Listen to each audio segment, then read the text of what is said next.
Now you were talking about before in terms of sports. You really enjoyed your hockey. Yes, well, for one reason or another, I had scarred knees through falling over when I was in primary school and thereabouts, and they used to swell up a bit if I banged them. Now, it may sound strange to play hockey because of that, but the fact of the matter is, you play hockey, you don't get your knees banged very much. In fact, I had special knee pads, and I found that I wasn't a very big, large or heavy or tall, and so I got bashed around in rugby. So fortunately Wellington College played hockey, so I played hockey there, and I didn't distinguish myself, but in the last year I was in the first 11 and I enjoyed that very much. I used to enjoy playing hockey, and I played hockey subsequently too, but you were a I was trying to work out whether you're a winger or a forward. I'd like to call them, I think there are 5 forwards, and there's a centre forward and 2 wings and the people in between. In hockey are called inside left and inside right, and I played inside left. Okay. And they're the ones who are supposed to be up there and score a fair number of the goals, the forwards. So that's where I played in the final year, yes. Okay, and did you travel? Did you get any trips with? Yes. We played in the local club, Wellington Club, second grade I think it was, and playing against various teams, and we did all right. But we had 2 home and away games with other colleges each year. One was with Palmerston North Boys High, and the other one was with Christchurch Boys High. I missed the Palmerston North Boys High school, but I played in the Christchurch one. We went down we must have gone down on a Thursday night in the ferry to Christchurch overnight. To Littleton? Yes, to Littleton, and I had the day in Christchurch, and then played on the Saturday, and came home on the Saturday night. We were billeted out, and we lost 4-2, but and I didn't play in the Palmerston North game because I had funny feet, and for one reason or other I'd ended up with bunions, and which means the big toes are pulled right over, and my folks, when I look back at it, very generously fronted up to paying for me to have an operation to remove the bunions, and which shortened the big toes and means I got very funny, strange looking feet. Don't think we'll show them on the video. I had those done, and I was planning to do it on the week after we played our last match, which was against Palmerston North Boys High. But unfortunately, the weather was so bad the game was deferred for a week, so I missed that. Right, and against Christchurch, you lost, was it 4-2? Yes. But you got a goal. Oh yes, I got a goal. Yes. Well, that was the job you were supposed to do if you were in the inside forwards, and I got one of them. Okay, and who's the guy you played? There's some guy you played with who was pretty good. There was one the inside right, in fact, which is a position I would prefer to play. Was a bloke called Bill Percival, who ended up being a New Zealand representative. So him being in the team and playing that position, I cooperated with the inevitable and changed my position so I could get in the team. Yeah. Okay. No, sounds like it was. You really enjoyed it. I remember seeing the photo of you in the Wellingtonian magazine. Yes, well, it's hanging on the somewhere on the. Used to be on the walls of Wellington College. Oh no, it's still there. I think another one, an action shot of you. Oh, well, yes, that was in Christchurch. Okay. Oh, such as fame. And again, we covered this. I'm not sure if we covered this yesterday. You won a maths prize in your last year. Well, in the third of the 5 years at high school, we did school certificate, and that's the first outside exam you sat in those days. And I was in the A form. There were 8 forms in any one year, and I was in the A form. And I should have done well, but I ended up with mid-50s as a mark, which was not very good at all, but I scraped through. So after that I realised, I forget who told me, but somebody told me, it might have been my father. He said, look, the only way to get good at maths is to do lots and lots of examples. You won't get it by reading the textbook. You've got to sit down and do whatever examples are there. So in the 6th form I started off and decided well, there's another aspect to this too. I didn't particularly, I could always fall back on being a school teacher, I thought, but if I were in anything other than the science and maths sort of area of life, then the only one I can think of besides being a school teacher is being a lawyer, and I was quite good at English. I was second in the class in English in the 5th form, because I found I was able to express myself reasonably well, I think. But anyway, certainly not from my knowledge of literature. But you had to have Latin to be a lawyer in those days, and some Latin anyway. And I'd done Latin in the 3rd form, although I scraped by being able to draw a Roman house. I couldn't take the Latin, and I sort of I could have done When you it. say you couldn't take Latin, you didn't enjoy it. I couldn't take to it. Take to it, sorry. Yeah. And I could have continued. Yeah. But if I continued, I wouldn't have done maths. It was very restrictive. Oh, really? Yeah, Those days, very bad. But some people did that, and they were restricted for the rest of their lives and what their choices were. Anyway, suffice to say that I thought, well, if I'm going to be in some other area, I better be okay at maths. You need it for everything. And so I worked quite hard in the 4th year of the 5 years at secondary school, and instead of doing the 2 homework problems that were set, I do those 2 plus 3 others, and so on. And I just practice made perfect. And whereas we had this particular maths teacher who was a very nice chap. I don't think he was there when you were there, Tim Holt. He's a very sort of almost shy fellow. He had us in the 4th form, and I'd become 25th out of 28 in maths or something. And I was in a top stream by this time, not for maths but just generally. And the other blokes were well known to be excellent at maths.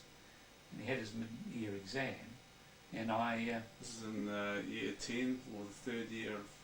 my 4th of 5 years. 4th year, second to last year. Of high school, and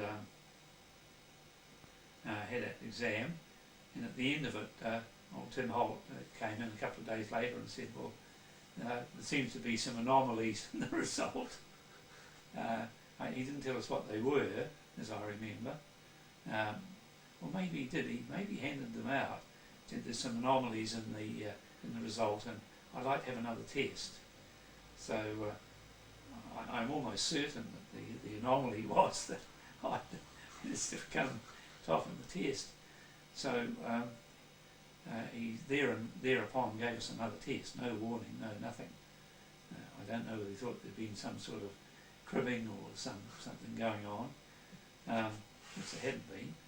And so he said, well, here's another test which we'll do, which, as it turned out, I also managed to get straight near the top, get the top there. It was only a group of about 7 of us, let me say. So, it wasn't... This is the top class, and top class do maths. And so in the top class, there was 7 of the top class did maths, which was bad. Should have been 17. But anyway, I got the top there, so I got the maths prize that year. And then subsequently, just about that time, my father grandpop was a civil engineer in the government, and they were very short of civil engineers, and so they instituted a bursary scheme so they could recruit engineers, put them through the university with a bursary, and then whoever took the bursary then worked for them for 5 years afterwards, were tied to them. So Dad said, well, you're in your 4th or your 5th year, why don't you go along and have the interview, because it's all experience for you. I don't imagine for one moment you'll get one. It'll be experience, and so that if you're interested in doing engineering next year, you can sit it and you'll have had some experience, or any other interview for that matter. So anyway, I have to follow very much what my father said in such matters, sometimes with a certain amount of trepidation, but anyway, off I went, and the net result was that because I got the maths prize for the 4th year, they offered me a bursary. I think they were offering a fair number of bursaries that year too, because it was their first year. They wanted to get going and build up a decent stock, as it were, of potential new engineers, and so I was awarded a bursary. It's a long story all about maths prizes, but I gathered that the word came back to Dad, who was in the department, but wasn't in the selection panel, that they were impressed because I had the maths prize. Then in the the net result though was that I went back to the department and said, look, on reflection, I prefer to have a second year, a final year at the university, at Wellington College, and then go to university, just to make sure that I get off to a good start. And if there were any chance of deferring it, I would be very grateful. And so anyway, that's in fact what happened. And so when I went back on final year, I already had the bursary in place, and we did English, French, chemistry, physics, and maths. And we worked reasonably hard, being the form we were in, and all supposed to sit scholarship and bursary, and supposed to win a few scholarships and bursaries for the college. So anyway, when it came time, well into the year, when they came round and said, now we want whatever it is, in those days it was £10 or whatever to sit bursary, and another £5 to sit the scholarship exams, I said I wouldn't be doing them. And I said that because I already had a bursary. So and you didn't want to you want to concentrate on the subjects, studying the subjects you were good at. Oh yes. Well, I knew I'd had to work very hard at English and French there was a lot of detailed work there. So what I did the minimum.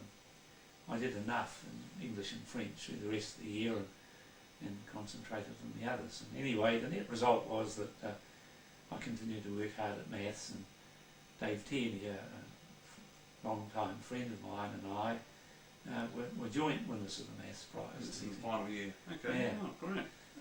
Bit of a long story, I'm afraid. No, it's very. I didn't realise that. Okay.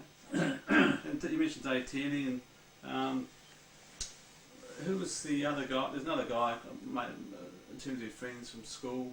There were two others who I've been in touch with still, and there are a couple of others who've done very well. 2 or 3 others. One was Peter Turner. All these fellows had been right through from the 4th form. I was like you, Matt. I wasn't in the top form in the 3rd form, but from 4th form on, I moved up a notch. Just got in. I think they moved 9 up from the 3rd form to the 4th form, and I was number 8. Anyway, so there was Trev Turner. He was ended up being a school teacher and a headmaster in Christchurch, and he was a halfback for the first 15, and he was captain of the cricket 11 for a couple of years, so he was and almost Ducks.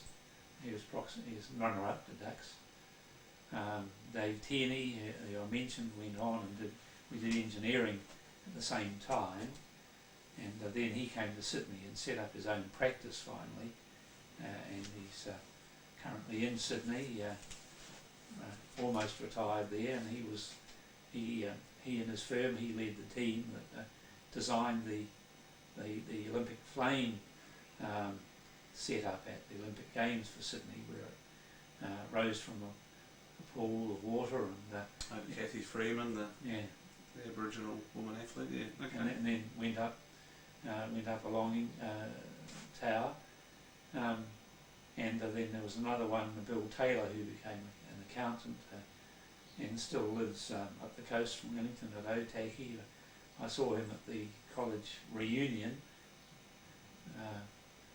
10 years ago, whatever it was, and I keep meaning to say one of these days when I'm in Otaki I'll call to see him, but I'm never in Otaki. I'm always driving through at great haste one way or the other, so I don't see him. There are 3 others in that class who did quite well. When I look back, there was only 11, and but these 3 others, one became a fellow at Oxford in English, or a professor of something or other, or whatever, and he's still in Oxford, I believe. He went right through his term. He was a professor for life. Another one who became who studied at Oxford or Cambridge, and in fact at Cambridge it was, because I saw him there when I was in London, and he became professor of French and maybe Romance languages, I think perhaps, at Adelaide University, and he's still in Adelaide. I saw him at the reunion. And then another fellow who I've not seen, Bruce Waterhouse, who studied geology in all of these studied in New Zealand first, and then he became professor of geology at Brisbane University. So yeah. Okay. Well, ended up doing all sorts of things, different places. And last question, which I think I asked you yesterday: corporal punishment. Yeah. You got the strap a couple of times, I hear. Oh well, yes, yeah. Corporal punishment was more a sanction hanging over people's heads. So I imagine all young teenagers and older teenagers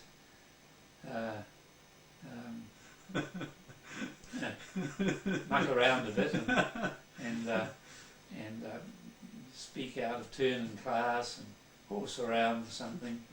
I'm pretty sure it's not nearly as severe as it is these days, but and what the reasons for that, you could have a 2-day seminar on.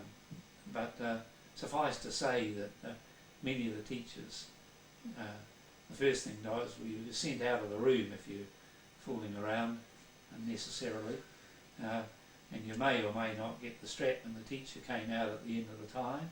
He just stood outside there, and then subsequently, if this happened too often, you were sent to the headmaster, and when you were sent to the headmaster, he may or may not just tell you off big time, or he may whack you with a cane. I never got the cane. I think I once got sent to the headmaster. I can't remember. I think it might have been in the 3rd form for something or other, but no, perhaps I didn't. No, I didn't. I've been outside the room because I had to be told where to go to my class. Anyway, that's not a matter. But I got the strap a couple of times, and everybody. You can't remember what it's for, Pete? No, I can't. No. Okay. Suffice to say, it wasn't for setting fire to the school or, striking one of the teachers, or probably horsing around or being cheeky. I can't remember.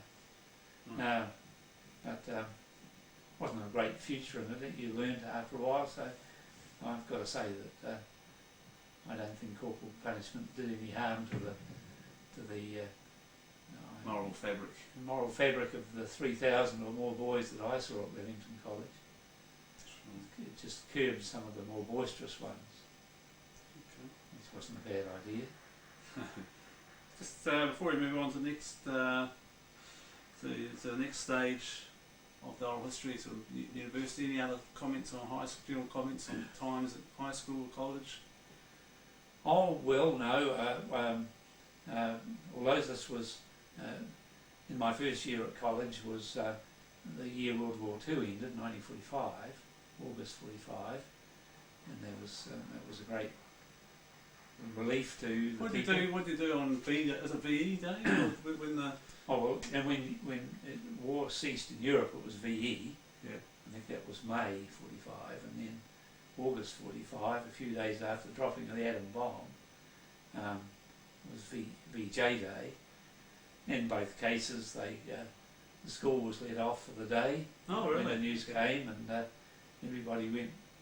You sort of headed off, and people were in the streets downtown, and you know, that's all they were. They were just in the streets. And Was there people just milling in the streets? Was there many people drinking, or was there a parade? very few drinking, openly drinking bottles in their hands or anything like that. But there were a few people who were a bit merry, and there were a number of people who had had something to drink and then in the pub and then come out. And was there much kissing going on? I thought there was a bit, no doubt, but you know, I was only 12 at this stage. Oh, okay, 1945. Sorry, I thought. Yeah. Of course, it's not high school; it's primary school. Yeah, 12, 13, and so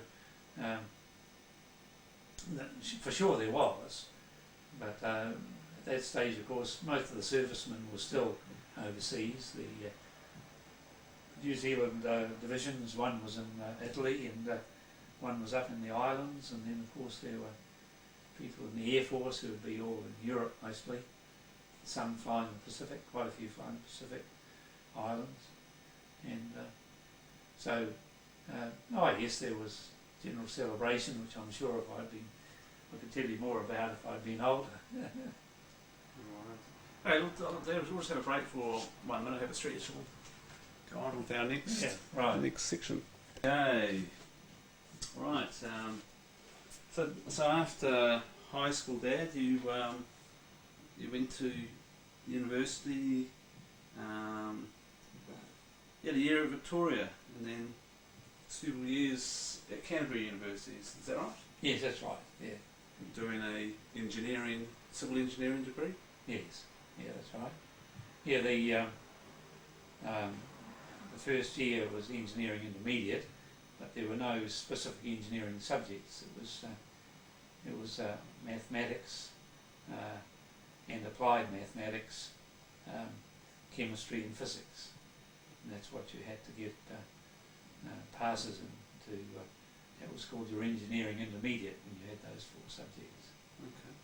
So we just went to university at Victoria. I lived in Kandala, we're at home still, and went in daily there and did those subjects. And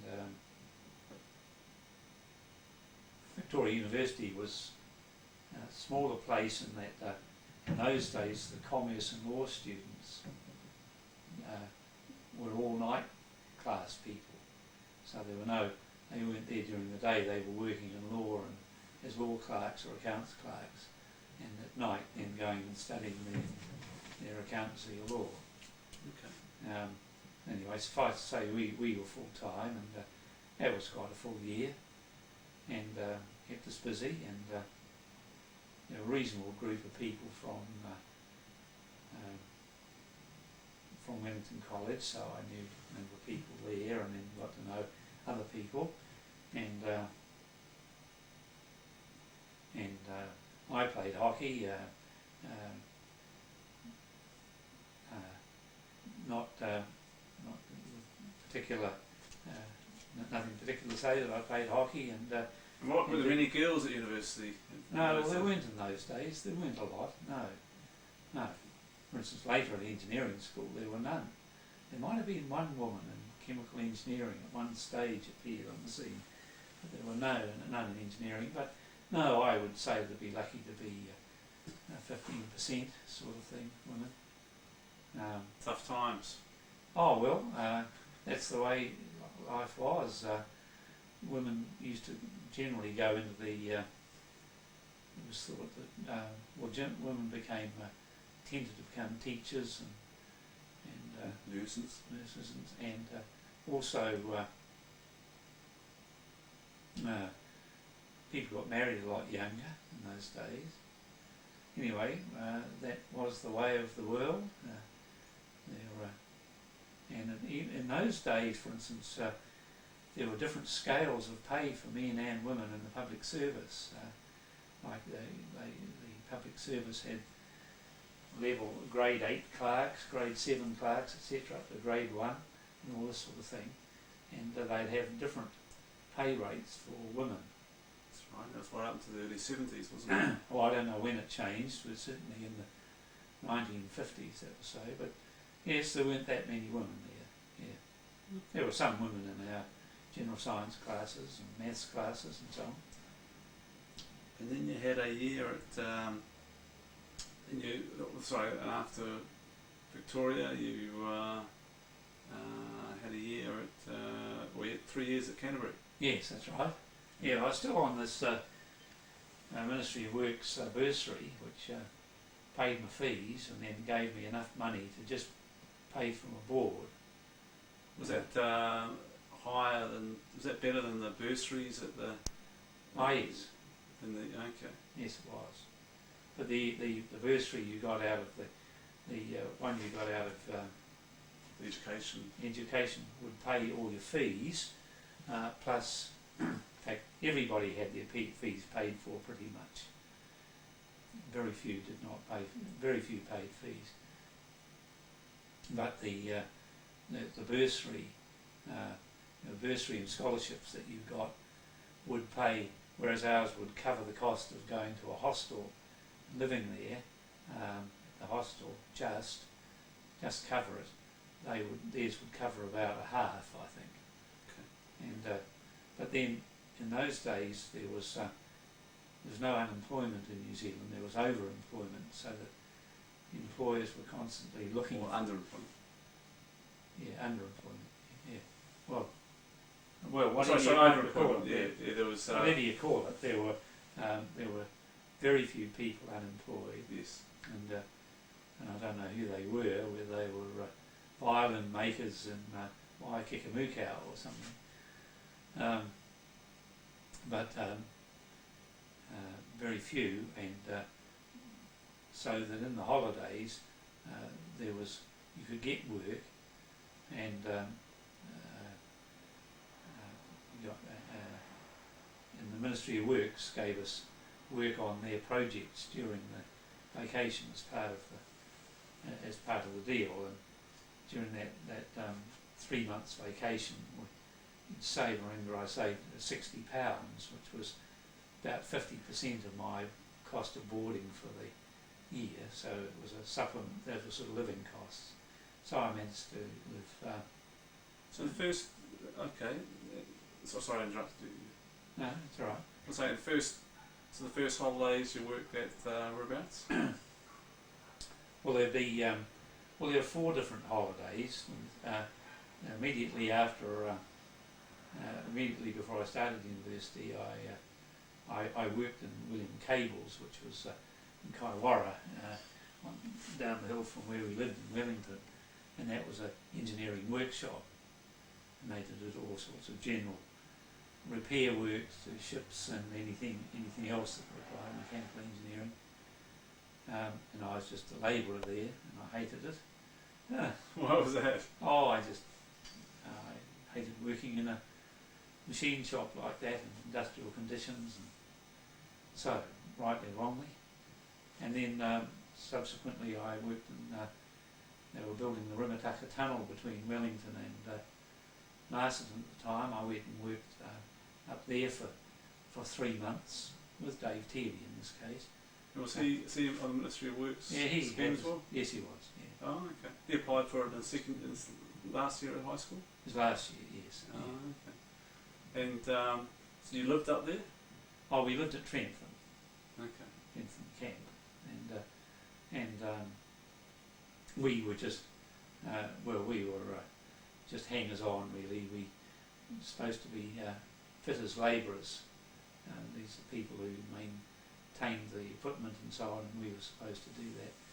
We weren't very well occupied, and, but anyway, that's what we did. And then in the other... So what did you do at night in the camp? Oh, well, it was very... it was a very low-key sort of thing. We stayed in a hostel where there were about 8 or 9 people, I suppose, of which we were... There was another bloke with us, so the 3 of us and 4 or 5 others. Oh, it was all very low-key, yeah. Play cards or listen to the radio? Or? I think Dave Tenney was quite good at tennis. We played a wee bit of tennis, or tried to. Or listen to the radio, I guess. I can't remember. Read a book. Yeah. I suppose actually I meant to have covered this before. Generally, what do people do at night in those days? You know, there's no TV. Well, of course, from the 3rd form onwards. Well, up in primary school, of course, you if you could, you tried to stay up late enough to hear the odd radio program that you thought was good. And you know the story, how you expected to go to bed at a reasonable time at primary school. And then on the weekends, it was the movies. But then from secondary school and university, well, of course, full time, you're studying full time, and so you had your work cut out studying at night. On Saturday night, you'd go off to. Sometimes you'd go off to the movies. Sometimes you'd go off to a dance. Yes. And pubs closed. Oh, at that stage, pubs closed at 6 o'clock. And that was up until the early 50s, until you left to go overseas? Oh, the pubs were closed till 6 o'clock until the 1970s. Okay. Yeah, so... what about, do people play... So people listen to the radio, read books, play cards? So for instance, when you were not studying during the summer holidays or... I was... in the summer holidays,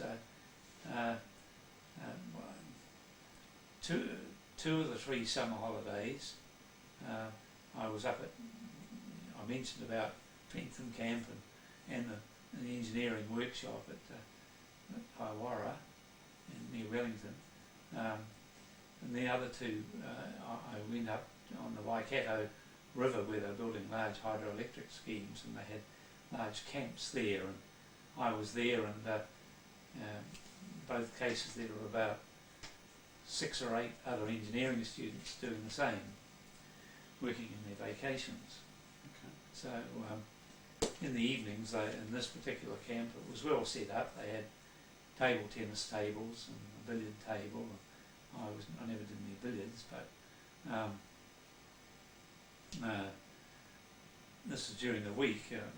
Play a bit of table tennis and read, I suppose, listen to the radio in the evening. Okay. Anyway, sorry, I'm just interested. It was, you know, I imagine there would be a lot more people would amuse themselves a lot more than these days with television. Yes, well, I can, videos and I can only think back what my parents did. Have dinner between 6 and 7, say, and we'd go and do our homework, and they'd go and sit in the front room and have and listen to the radio and I guess, and read the paper, the evening paper. Then it would be time to go to bed, sort of thing. Okay, so just talking about the holidays, you talked about your Rumataka Tunnel. You worked on that with Dave Tierney, and what other summer holidays work did you? What other places did you work? Well, there were these 2 places which I mentioned a moment ago on the Waikato River. They're building hydroelectric schemes, large dams. Okay. And one was Wakamaru Dam. You might have remembered when we were kids. You were kids driving over it on the way to Auckland sometimes. Yeah. And one downstream of there, about 10 miles, I think, called Moraitai Dam. I worked on those 2 dams, but very much as just a Labourer. assistant labourer sort of thing. Although I did a little bit of surveying on Whakamaru, not much, and but you got the feel for what was going on and got paid for it. So that's and the way we got there, none of us, for instance, were students. None of us would have cars. I remember one university student, about 2 or 3 university students when we were there had motorbikes, and one, his parents were pretty well off, had a car, or maybe 2, in the whole university. And the rest of us had push bikes. And so, for instance, to get to Mangakino, we'd catch the train to Hamilton, which is an overnight trip from Wellington, and then we'd catch the bus through to Tokoroa, and then catch another bus from Tokoroa through to Mangakino. But well, perhaps even the bus went right through to Mangakino. Yes, it did. And then in the holidays we'd hitchhike. I used to hitchhike home for Christmas, and then to Wellington, and then back up. Is that because it was cheaper to save money? That had a significant part to it. It was also quite good fun and quite adventuresome to do that. Okay. And yes, it didn't cost anything. Always a benefit. And you had you also worked on it was Whakamaru, and what was the other one? Maraetai. And you used to work down south, didn't you? Oh well, not until after I graduated. Oh, okay. Yeah. And what about, did you work on the wharves at some stage? Oh yes, the ones I talked about, the Waikato, the hydro jobs and so on. I worked in the Christmas break, the 2 to 3 months that you have when you finish university and start again. But then in the other holidays, I'd work in various places where you could get a job. I did that at secondary school also. Rode a bike delivering electrical goods for the lamp house, as it was called, or worked one year for a couple of weeks in the government department filing papers. But then at university, had a job I remember one time for a week or so, maybe a couple of weeks, working at an electrical assembly factory down in Kaiwara called Nico. Oh yeah. That's where we got our first toaster. Because I bought it there, but I got it at factory rates. And then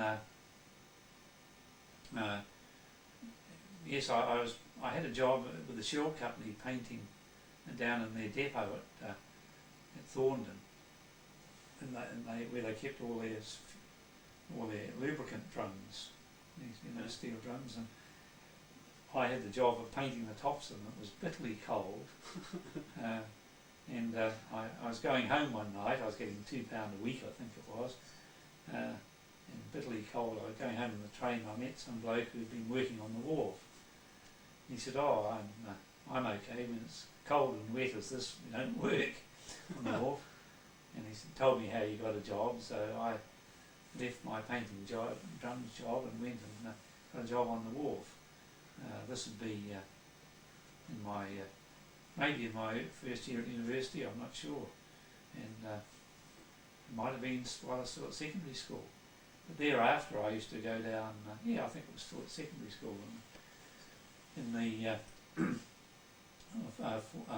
last year at secondary school, second to last year, and I used to put one of Dad's old hats on and go down there and try to peel coal. And so I worked down on the wharves in holidays, and whenever I had some spare time, I did that for some years, really. Whenever I had spare time and thought I wouldn't mind earning a few more bob. So what was working on the walls like? Well, the work practices were pretty bad, really. They used to have a system where you worked an hour on and an hour off, and so if you're due to start at 8, you'd work from 8 till 9, and then you'd have from 9 to 10 off, and then you worked from 10 to 11, then you had from 11 to 12 off, So then you had an hour for lunch. why did they have the hour on, hour off? Oh, this was for spelling because of the physical work, Oh, okay. so they didn't get work too hard.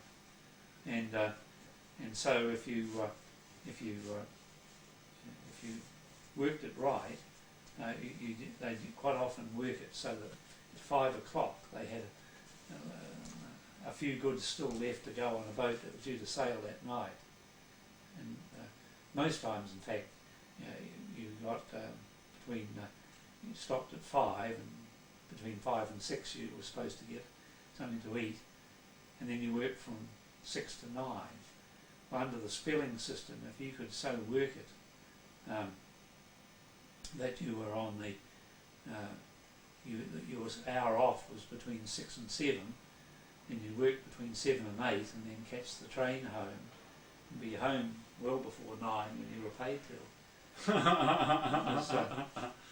It was very, very bad, really, and you'd have barrows which you were barrowing stuff around on, and there was no reason why one person couldn't do it, but there were always two. There was one on between the shafts pulling the thing, and the other at the back pushing.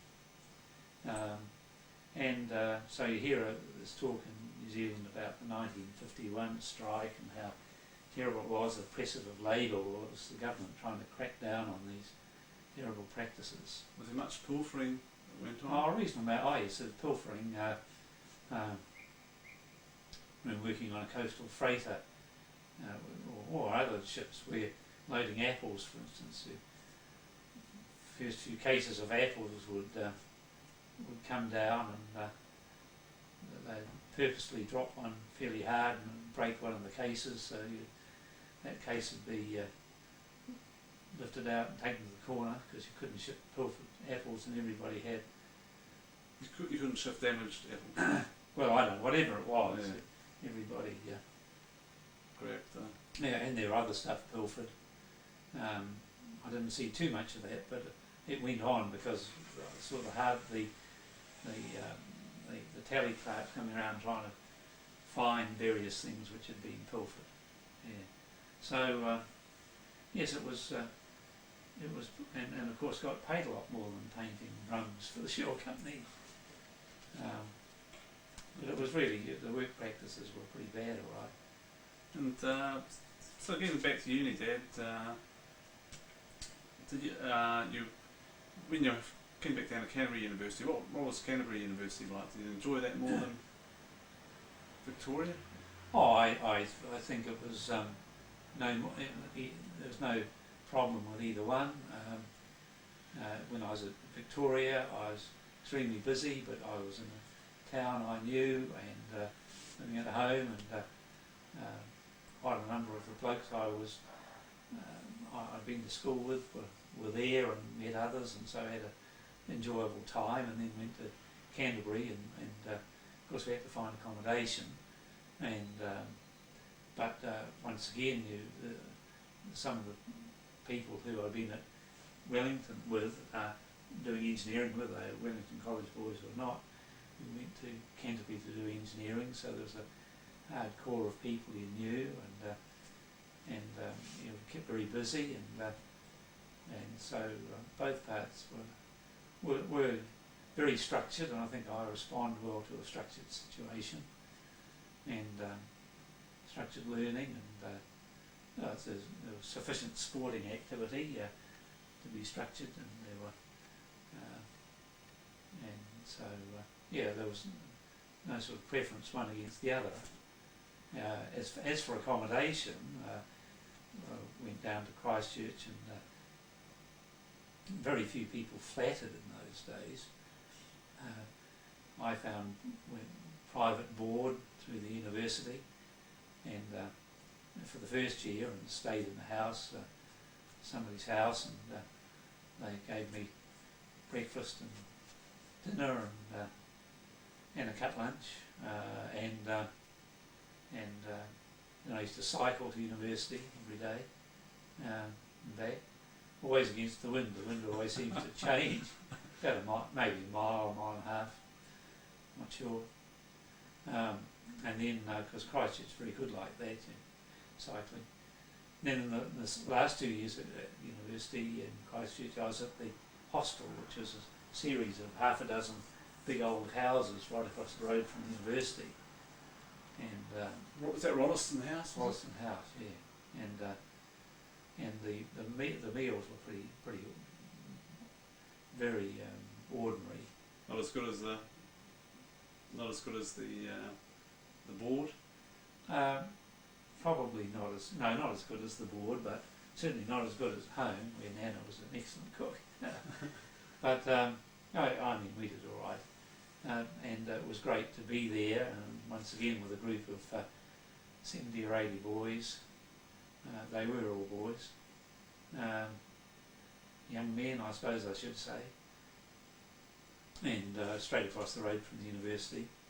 So, and we had about a 35-hour week at the university anyway, so it used to fit in quite well, or 32 or something. We'd start at 9, and most days we'd be there till 5 o'clock.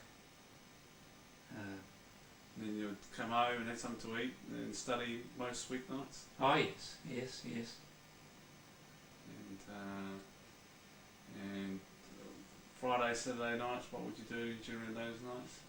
I suppose it varied, but on average, what average sort of typical activities? Well, I think usually we, quite often, I'm trying to think on the Friday, we'd usually, I think we'd just be like any other night. Might do as much study, but then during the weekend have to get our washing done. But Saturday nights was. How did you do your washing? Did you have a? Oh well, perhaps I'll tell you in a minute. Saturday nights we, most of the time you played sport in the afternoon. Yeah. And then afterwards you might go and have a beer with whoever, and then afterwards you come back for a meal at the. And of course it was 6 o'clock closing, so it was all, you have whatever, there's a lot of heavy drinking in terms of drinks per hour, because people they have to drink as much as possible before 6. It was very uncivilised. And then come and have a meal, and then afterwards you'd go to a movie, or you would. If there was a local dance, you'd go to the local dance. Was there any one local pub close by which? Well, there was a place called the Clarendon, which is still there.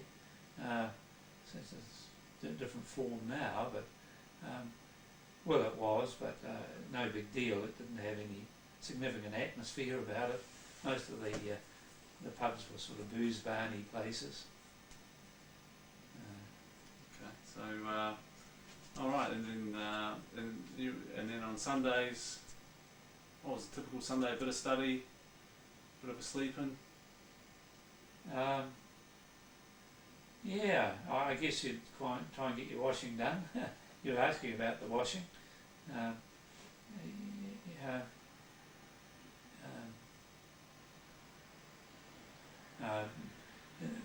When we first went to this hostel, and this is sort of indicative of what New Zealand was like,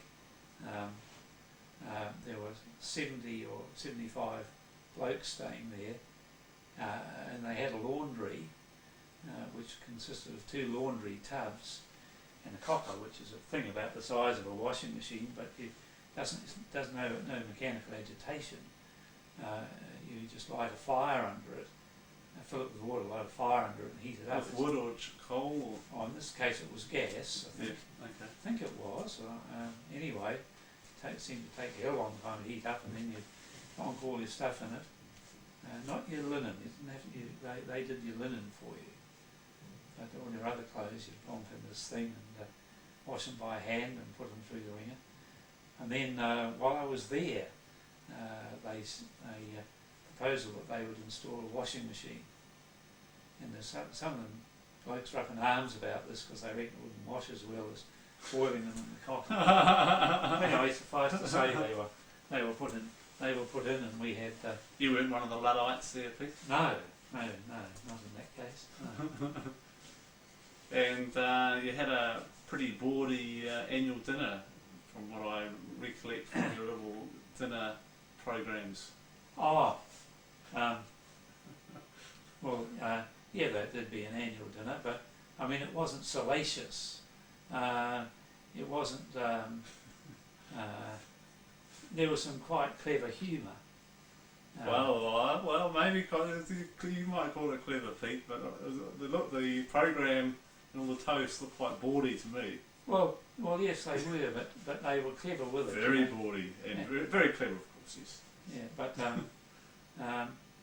I mean, they weren't too salacious, I don't think. I mean, it wasn't stuff that would make you cringe. It would make you laugh. Well, I perhaps got higher moral fabric than you, Pete, so I was probably cringing when looking through your program. Yeah, well, probably you were. All got our problems. But that'd be end of the year, the annual dinner? Or I can't remember when it was. It would be maybe during the winter, I would have thought, in the middle term. Because the end of term when most people were heads down and bottoms up trying to study. Right. Okay. But I can't remember. The other events were they used to have there were two.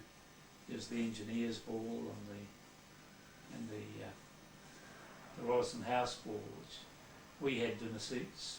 Wore our dinner suits for. And, women came along in their long dresses, and I used to go and have these things. I remember. I can't remember who I bought it from now, but I might have even bought for $2 for £1. I bought a dinner suit from somebody. I can't remember the details now. Maybe I bought 2 dinner suits and gave one away. But the thing was that you tried to find who had a second-hand dinner suit on it. Had to buy a shirt. Anyway, they were good fun. Okay. And in terms of women, Pete, in those days, did they have a date to go along to the balls generally? Or Oh yes. You'd have to. And where did you find pull your dates from? Well, if people who had a girlfriend would ask their girlfriend, of course. Did you have a girlfriend in those days, or you just? Usually, or sometimes you would.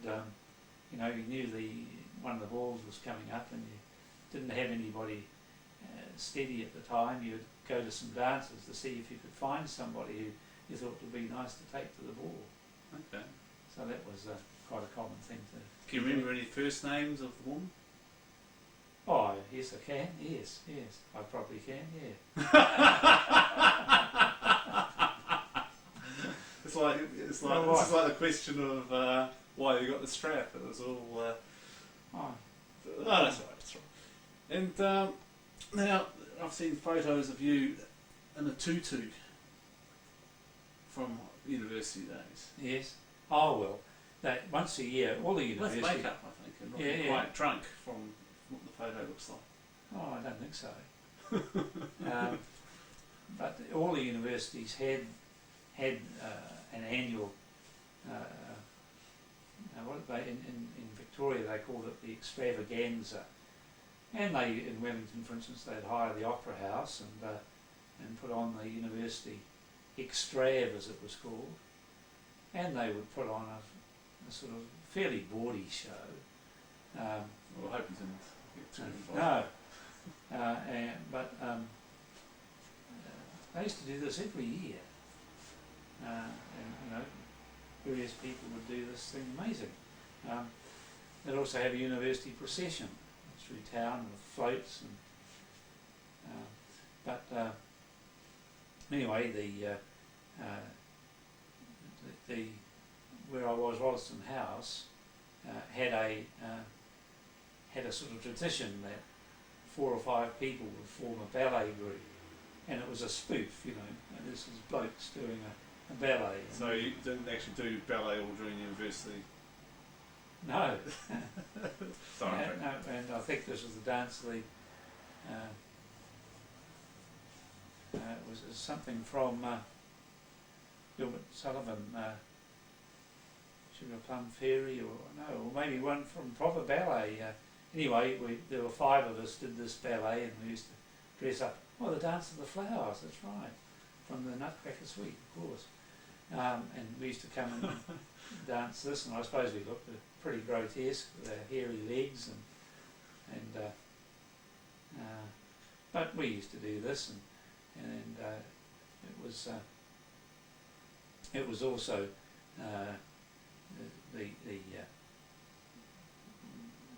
this was all in capping week, early in the year, but probably March or February. Oh, it'll be early March, and they'd have this extravaganza.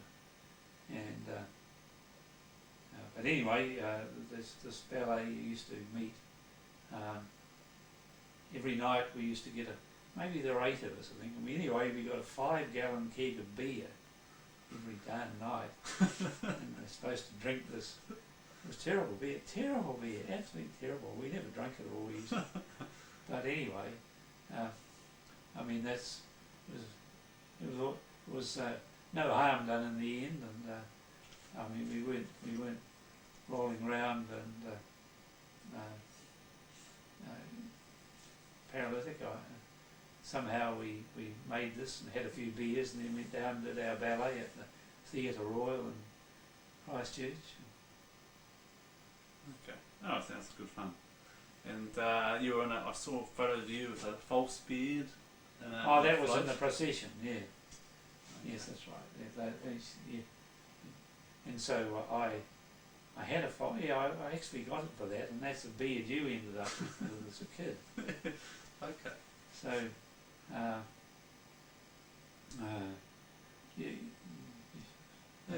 with various political things of the day, and although we didn't take a lot of, somebody used to set it up. Somebody must have done all the work for this thing, and we'd go and stand on the floats as they went through town. I mean, this only happened a couple of times, you know. Okay. Or maybe only once. I can't remember. No worries. And just in terms of actually, what this was going to ask you, music, Pete. In those days, what sort of music did young people tend to listen to? Did they listen to much music? Did many people have gramophones? Or? Oh yes, they did. Yes, and there was record. Just watch out on that. Yeah, there were record players there. Excuse me, I'll just lift this up and put that under. Okay. People had electric record players. This is talking about university days now. And, so if you were having any sort of a do, you'd try and find somebody with a record player and some records. So that was how you played the music. What was your favourite sort of music? Oh, well, there was all sorts of stuff, current of the day, you know. Just the pop music of the day, as it were. So, what was the pop music of the day? What sort of stuff was it? Can you remember? Oh, well, yes, I do. I mean, you can still hear it now and again on the radio. It was stuff with lyrics that you could. Well, the lyrics were quite often pretty banal, of course, but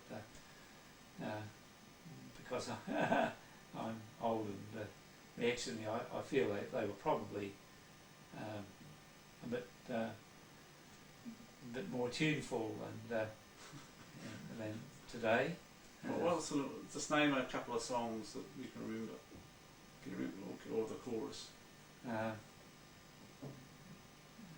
Well, some of them were taken from shows that went round the place, like Oklahoma. Do you know the songs? Okay. Tunes from Oklahoma and things like that. Yes, I remember Oklahoma came round in when I was at Victoria University. Yeah. Okay. So That's awesome. and had no inkling about classical music. What we did go to though, when we were in our first year in Canterbury, they had Gilbert and Sullivan music. A company came to town and did a whole lot of Gilbert and Sullivan, which I saw a couple of those, and so subsequently Gilbert and Sullivan music. I've always quite enjoyed that. But that's sort of in between classical and. Okay. And But you dance music and the dance and music. There was no rock and roll at that stage. I guess that didn't start until about the late 1950s, I would have guessed. and this is the early 50s when you were. Yes, yeah. And you, So things like the quick step and the foxtrot and the waltz and then all the old iron dances like the Gay Gordons and the Velita. And gay didn't have the connotation it has today. Gay people were happy and light-hearted. and what sort of form did these dances take? They would be when you went to a dance. What time did they usually start? Oh, they'd start about 8 o'clock. Sometimes people didn't arrive till about 9. It depended. Some of them were quite well. People would be there in good time, and they go I would on. have been there a good time. Yeah, till about 11 or 12. There was always depends which one it was, but that's the sort of thing they were. Whereas the ball, and quite often you go without partners to just a local dance, but to a ball they'd always take a partner. Okay. And afterwards, after the dance, would you go anywhere after? Well, there wasn't anywhere to go. You know, what you mean, go on to nightclubs or something? To a milk bar, or no coffee shops, or no, there wouldn't be. Oh, by that time, no. In those days, no, there weren't any coffee shops. There was the odd milk bar, but a couple in town, I guess, but you'd be hard pressed to find one. You're lucky to find one open. No, and remember, people didn't have transport, so they have to go and get on the train or the bus and go home. Okay. Oh, it's and when you were you in rooms of two, or did you have rooms At of the hostel. Yeah. Most of the time. Hold on one sec. Just Sorry. that's all right, mother. I was saying, as we were saying, Pete, before we interrupted. Do you have 2 people per room at Ross? Oh yes, it was just they were just old houses, and all the rooms were turned into bedrooms, and most of them were 2-bed rooms. They were trying to get as many people in as possible, of course. There were no 3-bed rooms, so only the smallest had to be restricted to 1-bed rooms. But there were mostly 2-bed rooms, and I roomed with a bloke called Graham Ailcock, who had gone to Wellington College when I went there, and he was up at the university when I did engineering, and he ended up as an engineer in the railways. He lives in Wairarapa. Okay. So He did civil engineering? no, he did mechanical. Now he once again had a bursary from the railways department, Okay. which once again he got paid his fees and allowance for board, and in return he worked for them for 5 years as a minimum, as we did for the Ministry of Works. All right. So for all that time you were with Graham Alcock? Yeah, well, it was only the 2 years that I was in the hospital. Of course you were. Yeah. Prior to that, I'd been boarding for a year, and then I'd been at home for a year. Okay. In terms of, you actually did you do an honours year, or did you? No. There was I don't know what the engineering school is very different today, but you got a Bachelor of Engineering, and then a few people could stay on for Bachelor of Engineering honours when you did a year's research. I could have done that. just as a matter of form, I put my name down, but Dad, who was an engineer, said, look, you're probably better to just go out and try and get some practical experience, and then maybe consider doing some other postgraduate engineering at another time. But I've got to say that I thought I never would. But anyway, I didn't stay on and do an extra year of research. I just did the 4 years. Okay. And sorry, but just before anything, I was just going to ask about your closer mates during that time. But oh yes. Was there anything else to say on the engineering degree side? Oh, I don't think so. No. Except the one thing, it's interesting, we were civil engineers, and I think we ended up with, in our final year, I think there were 12 of us, or were there 20 of us.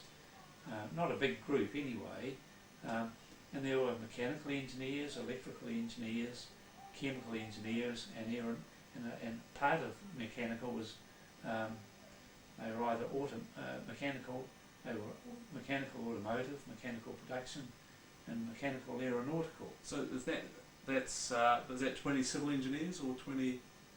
Yes, 20 civil. Yeah. Sorry, yeah. But amazingly enough, there were you could get a mechanical engineering degree there, and aeronautical engineering, and the very brightest blokes did this, and there were 2 or 3 a year.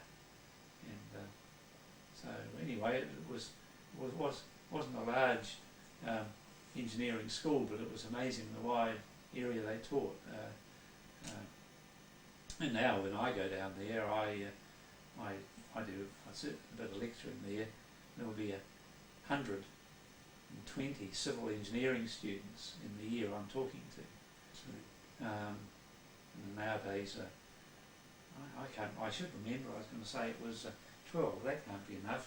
No, there were 12 Ministry of Works people, about a couple of dozen, yeah. So it's 5 times as many people.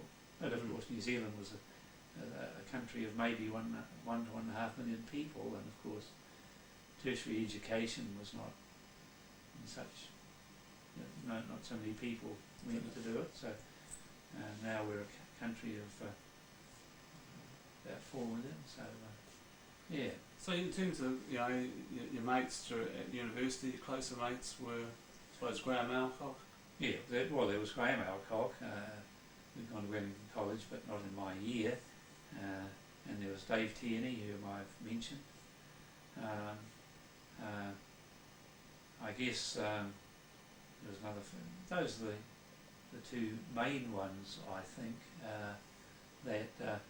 I mean, all the others, there's a bloke called Charles Hardy who lives in Wellington, who I see occasionally, and Norm Major, who lives in Wellington, who I see only very occasionally. So that,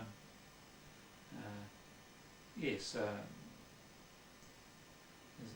there's a couple I've kept in touch with, Graham Alcott and Dave Tierney, basically. Okay. Oh, good. And any other, or overall, I can't remember if I asked this, but you really enjoyed university by the sounds of it? Oh yes, I think so, yeah. Oh, I mean, we had to work hard and so on, but nothing like being with people you enjoy being with and having a feeling of achievement. And it sounds like you worked hard, played hard a bit. Oh well, we had a balanced. Okay, Dad. Where did we leave off last time? We were just talking before. Just finished your uni days, and basically after university, you went to work to you worked for the Ministry of Works for a few years. Yes. Well, I suppose you can summarise my work career, if you like, in about 5 bits. At age 21, I went to work for the Ministry of Works, and I worked for them for about 10 years, but in about part of the way through it, I had 2.5 years off, and I went overseas, then I worked for a very short period, a 3-month period, with Grandpa, and then I went to work for Downers for a year. Then I had 3 years with PA management consultants in New Zealand and in Australia, mostly 2 years, and then came back to Downers and worked for them for 27 years. Then since leaving Downers, I've been, which was about 1994, I've been working on my own account and part-time, if you like, and so you can say there's a chunk with the Ministry of Works, a chunk with PA management consultants, a big chunk with Downers and a chunk on my own, and with a period overseas. Okay, so before you went overseas, you had how long in New Zealand between university and overseas? I had about 18 months. I hadn't intended to. Not that many people travelled overseas in those days, but I've got to say that Grandpa was the sort of person who kept suggesting things, and he said, "Oh, why don't you try for the University of New Zealand Travelling Scholarship in Engineering?" And I said, "Well, I'm okay in the class. I suppose I'm in the top 25%, top 33, top 1/3 of people, but I'm certainly not among the top 3 or 4." And anyway, he said, "Oh, why don't you do it anyway, and nothing to lose," and which I did. And this was a New Zealand-wide thing, so there was Auckland University too. That time, universities in New Zealand were all run by the University of New Zealand, which no longer exists, and all the other places in Auckland, Wellington, Christchurch, and Dunedin, Massey and Lincoln, they were all just colleges, as it were, of the one university. Okay. And anyway, so most engineers, after they'd done 4 years, were just dead keen to get out, and they were broke, and they wanted to earn some money, and academic, postgraduate academic stuff in engineering is not, there's some doubt as to how valuable it is in terms of getting work. There's a lot of suggestion that you're better off doing a couple of years and working in a very good organisation, has good people, and you learn more there than going to university for 2 years. But anyway, suffice to say that I got the scholarship, and it was interesting. I got that in engineering, and then I mentioned a couple of other people from Wellington College, 3 others got travelling scholarships at the same time in the University of New Zealand. That's Ian Laurie, who had been the Dux at Wellington College, and he went to Oxford or Cambridge, and then Bruce Tolley, who went to Oxford to do English, extra study, and this bloke Waterhouse, who went somewhere to do geology. I mentioned him before when we were talking. Sure. So there were 4 of us travelling scholars. But anyway, I got that, and Grandpa had also said, "Well, what you want to do is go for a hydroelectric engineering. There's a lot to do in New Zealand, and there's this postgraduate course in London University which you do for a year, and it's supposed to be very good." And said, "It'd be a good idea to do it." So I just assumed I wouldn't get it. I didn't think I had a hope of getting the scholarship anyway, but I did. And also there was an outfit that made electric generators called English Electric, and they were giving out some scholarships, some bursaries, which would help people at university to do this course. And they were trying to sell turbines to the New Zealand government, and anyway, when it was off, I went to London for an academic year at a place called the Imperial College of Science and Technology. They are what they say, science and technology, and there's various colleges within it. One is the City and Guilds College, which is just straight engineering, and anyway, I did the postgraduate course in hydroelectric engineering, and really it was just basic engineering stuff, which is structures and hydraulics and soil mechanics and so on, which I treated as an extension to my previous course. It wasn't a research course, and it was okay. It was worthwhile having done, but more importantly, I would never have gone overseas, I'm sure, if I hadn't. Quite just different from Mum. Mum planned to go overseas and did go, on her own steam. But I went to the university in London for a year. So just before you went, you had that 18 months in New Zealand between university and going overseas, and were you just working in Ministry of Works projects? Yes, I was working in. I was working in on the Clutha River. There was a very large hydro scheme there called Roxburgh, which was halfway through, and I went down there, and there'd be a whole lot of people, I suppose, township of 1,000 people or more, and probably 1,000 workers, so it must have been 1,500 people or whatever, and anyway, I was only there for a few weeks, and I went up the river to the headwaters of the river. There's 3 lakes, one of which is Lake Hawea. One of the others are Lake Wanaka and Wakatipu, where Queenstown is. Anyway, went to Lake Hawea and there was to be a dam built there to raise the lake 20 metres to store water. In the winter time, the flows with the snow and ice in the mountains.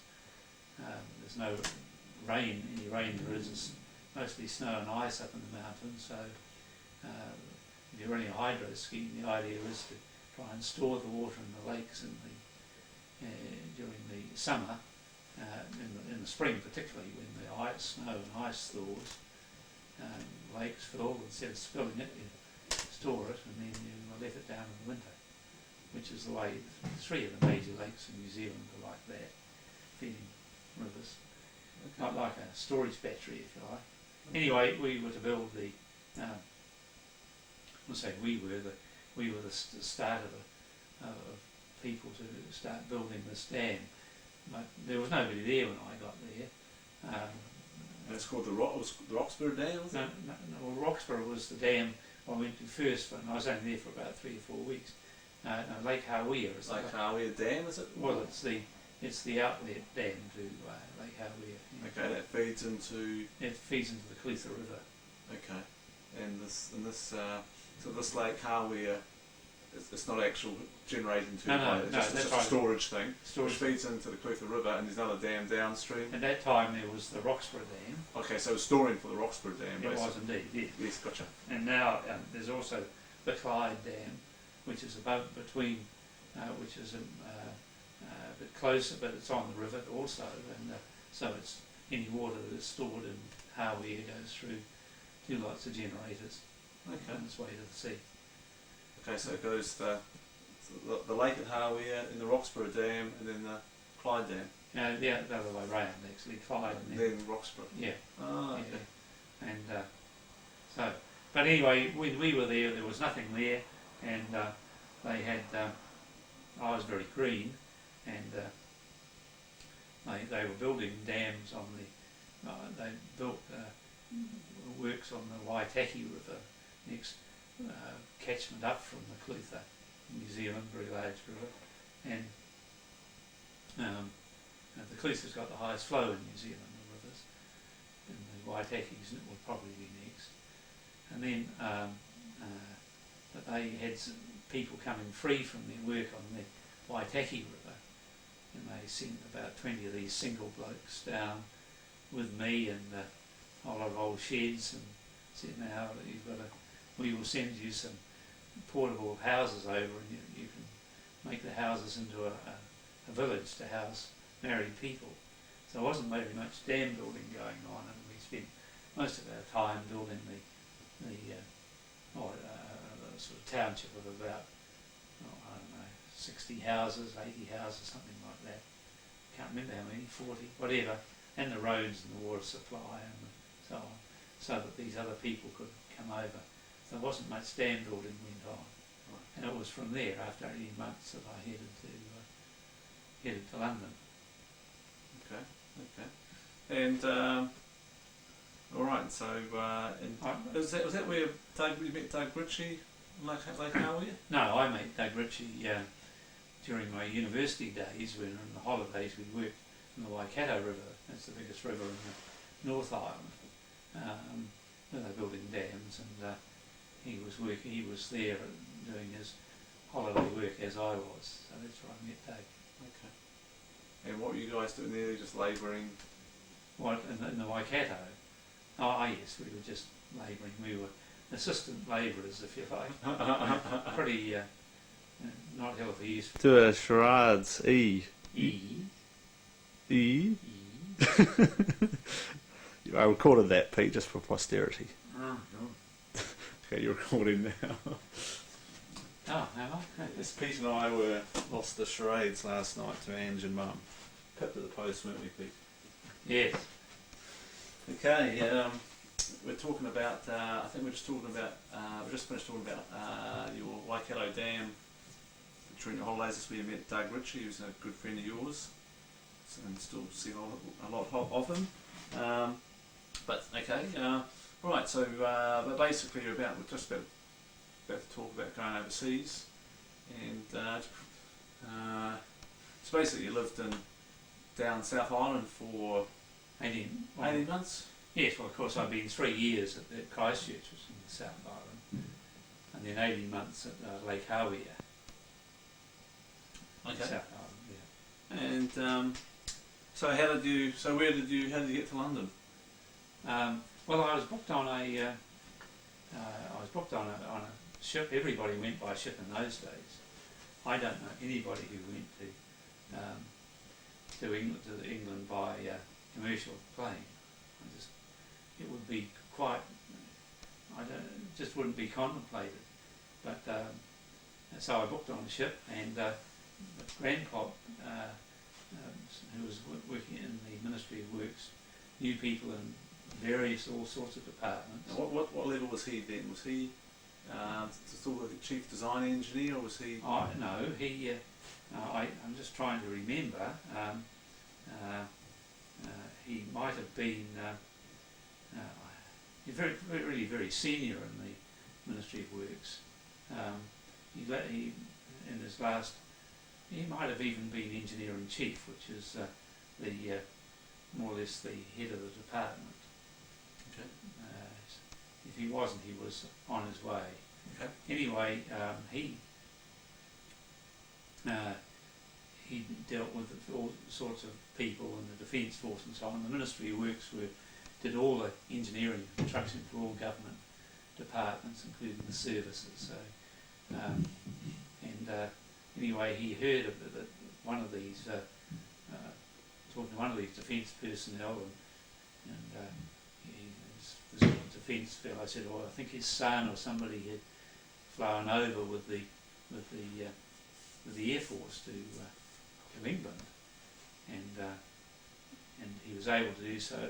And Dad said, "Well, of course, that must be a special thing for the people who are family or something, because they were, as they still do, they run aircraft through to England a few times a year, 747s, or they were Handley Page Hastings in those days, and they used to take various service personnel for training in England, and I think they carried 40 people, these planes, and of course most of the time they were pretty full, and some of the time they were completely full, but occasionally they had one or two seats that weren't taken.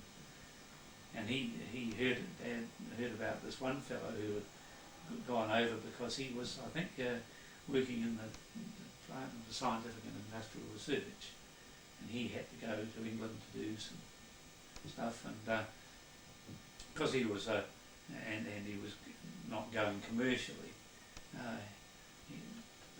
they made a seat available to him. So, and he said, and they said, "We do this," and Dad said, "Well, my son is going to study in England, and he's in the Ministry of Works, and is there any?" He's obviously he's not going for commercial reasons in terms of for a firm. what's the chance? He said, oh, well, just the same as anybody else, the same chance, given those criteria. So the net result was that about 10 days before I was due to go on the boat, I got a note, I got advice saying I could go on this plane, Great. which meant about the same time. Which was about 1955. Yes. Sorry, hold on one moment. Come in. Sorry, Ange and I are just going to the shops to get some more bread for lunch. Is there anything you like? No thanks. No, fine, thanks for that. No, that's all right. Got some money? Oh, yeah, okay. No worries. Thanks, Mum.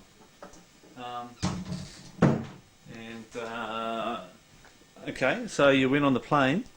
Yeah, and yes, and this plane only had one crew, and so it had brakes. The brakes were that it flew only 8 or 9 hours on a day, and generally, and at some stage or another they had to have a time off, and but the net result, and it was I'm not sure even it was turboprop. I think it was ordinary piston engine plane, 4 engines, and but it, I think, gosh, I should remember. Anyway, It wasn't a jet anyway. So I guess it trundled along probably at about 200 miles an hour, which is maybe 300k. So half the speed of or a third of the speed of a jet. And so it took 9 days to get there. And we flew to Brisbane and stayed overnight there, or had a day there actually, and then flew out that night flew right through to Singapore, but landing in Darwin as a fueling stop. So just stop there, Pete. We'll just take a 10-second break and just change tapes.